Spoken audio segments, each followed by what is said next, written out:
Hello students, welcome to my channel. तो जो भी बच्चे 2024-25 में बीए फर्स्ट सेमेस्टर में हिंदी काव्य की परीक्षा देने वाले हैं, जिनकी भी ऑब्जेक्टिव टाइप परीक्षा होती है या जिनकी सब्जेक्टिव परीक्षा होती है, दोनों के लिए आज का यह वीडियो हेल्पफुल होने वाला है। क्योंकि आप चाहे किसी भी यूनिवर्सिटी से हो, चाहे ऑब्जेक्टिव्स आप पेपर देंगे 2024-25 में या सब्जेक्टिव आप पेपर देंगे, MCQ दें या रिटन दें, दोनों के लिए आज का वीडियो हेल्पफुल होने वाला है। तो हम आज का न्यू सॉल्व मॉडल पेपर देखने वाले हैं। क्वेश्चन के साथ साथ हम सभी के आंसर को भी देखेंगे। आपके ऑल यूनिट्स जो 8 यूनिट हैं आपके सिलेबस में, सभी से इम्पॉर्टेंट क्वेश्चन आंसर मैं आपको बताने वाली हूँ, ऑब्जेक्टिव एंड सब्जेक्टिव दोनों के लिए। तो बिना देर किए वीडियो को शुरू करते हैं। और मैं ऐसे ही वीडियोस लगातार चैनल पर हर एक सब्जेक्ट का अपलोड कर रही हूँ और हिंदी का भी कर रही हूँ, तो आप विजिट करके ज़रूर देखिएगा। तो चलिए आज का वीडियो स्टार्ट करते हैं। तो चलिए आपका पहला इंपॉर्टेंट क्वेश्चन देखते हैं। आदिकाल की अवधि लिखिए। देखिए, जिनका MCQ पेपर आएगा तो ऐसे ही पूछ देगा आदिकाल की अवधि है, 4 ऑप्शन दे देगा, आप कंफ्यूज हो जाएंगे। तो इसलिए पूरा वीडियो देखिएगा। और जिनका रिटन पेपर होता है तो अति लघु उत्तरीय प्रश्न में आपसे ऐसे ही क्वेश्चन आएंगे।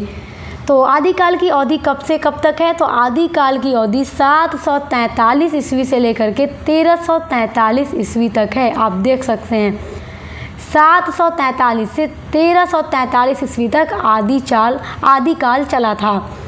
दूसरा महत्वपूर्ण प्रश्न है, आदिकाल की भाषा का नाम बताइए।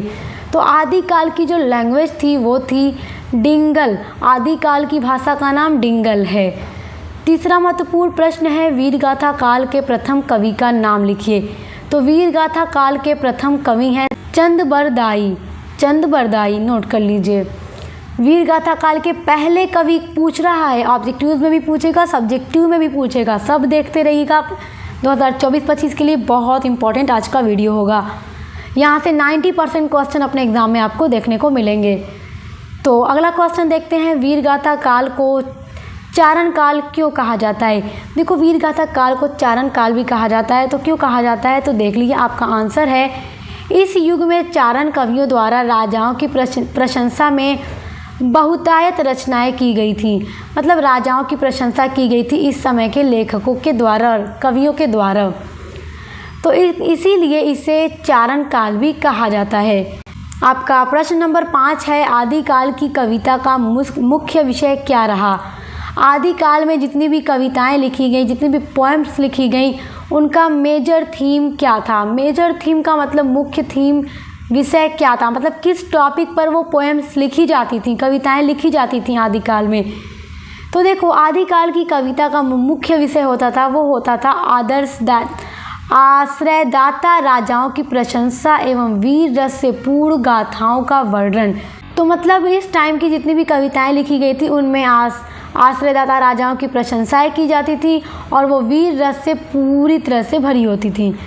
प्रश्न नंबर 6 है आपका, वीर गीत की 2 रचनाओं के नाम बताइए। तो वीर गीत की 2 महत्वपूर्ण रचनाओं में पहली है परमाल रासो और दूसरी है बीसल देव रासो। बहुत इंपॉर्टेंट ये क्वेश्चन है, इसको नोट कर लीजिए। अगला क्वेश्चन है, वीर गीत काव्यों में सर्वाधिक लोकप्रिय ग्रंथ कौन सा है? तो देखिए, वीर गीत काव्यों में सर्वाधिक जो लोकप्रिय ग्रंथ है वो है आल्हा खंड यानी परमाल रासो। अच्छा स्टूडेंट्स, देखिए ये आपके MCQ लिए तो इम्पॉर्टेंट है ही, और वैसे भी मैंने ऑब्जेक्टिव्स के लिए अलग से भी वीडियोस अपलोड किए हैं, तो आप उसको भी ज़रूर देखिएगा और इस वीडियो को भी देखिए, क्योंकि यहाँ से भी क्वेश्चन ज़रूर आएंगे 2025 में। अगला आपका क्वेश्चन है, आदिकाल जिसको वीरगाथा काल भी कहा जाता है, तो इसके 2 प्रसिद्ध कवियों के नाम बताइए। तो आदिकाल के 2 सबसे प्रसिद्ध कवियों में सबसे पहले हैं चंद्रबरदाई और दूसरे हैं दलपति विजय। क्वेश्चन नंबर 9 है आपका, आदिकाल की 2 प्रमुख रचनाओं के नाम बताइए।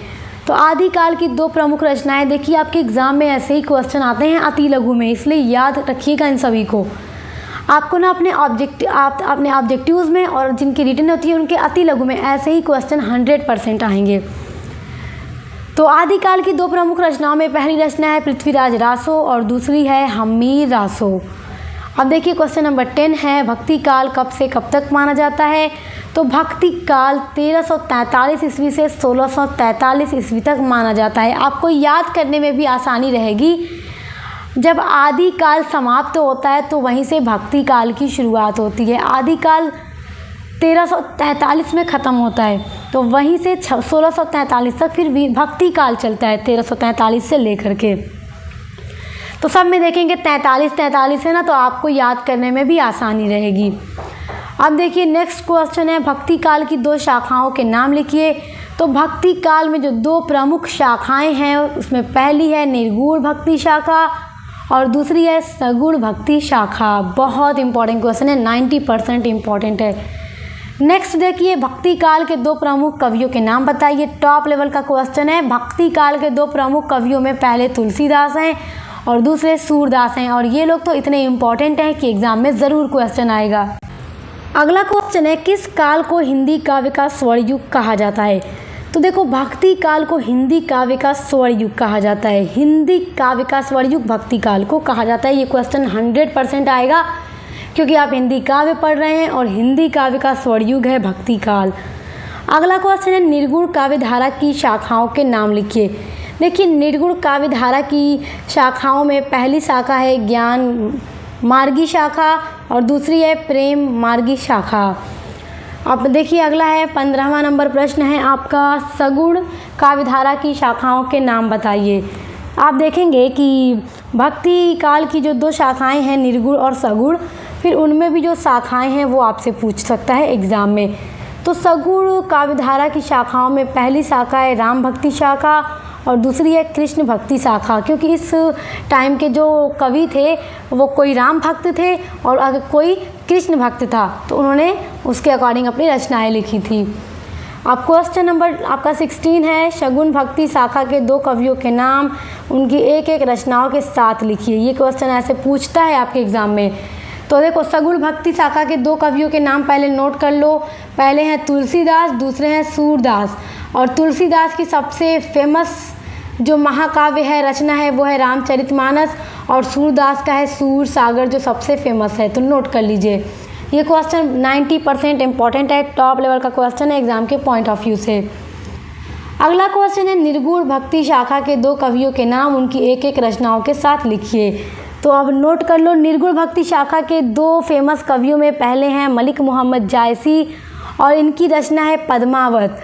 और देखिए सेकंड कवि हैं कुतुबन जो कि निर्गुण भक्ति शाखा के कवि थे कुतुबन, और इनकी रचना है मृगावती। नोट कर लीजिए, क्वेश्चन इंपॉर्टेंट है। अगला क्वेश्चन है, कबीर के अतिरिक्त 2 प्रमुख संत कवियों के नाम लिखिए। देखो, कबीर संत कवि थे, तो कबीर के अलावा और कौन से 2 कवि ऐसे हैं जो संत कवि थे? तो पहले हैं रैदास और दूसरे हैं मालूक दास। नोट कर लीजिए, ये भी संत कवि थे कबीर की तरफ। अगला क्वेश्चन है, सूफी काव्यधारा के प्रतिनिधि कवि का नाम लिखिए। तो देखिए, सूफी काव्यधारा के जो प्रतिनिधि कवि थे वो मलिक मोहम्मद जायसी थे।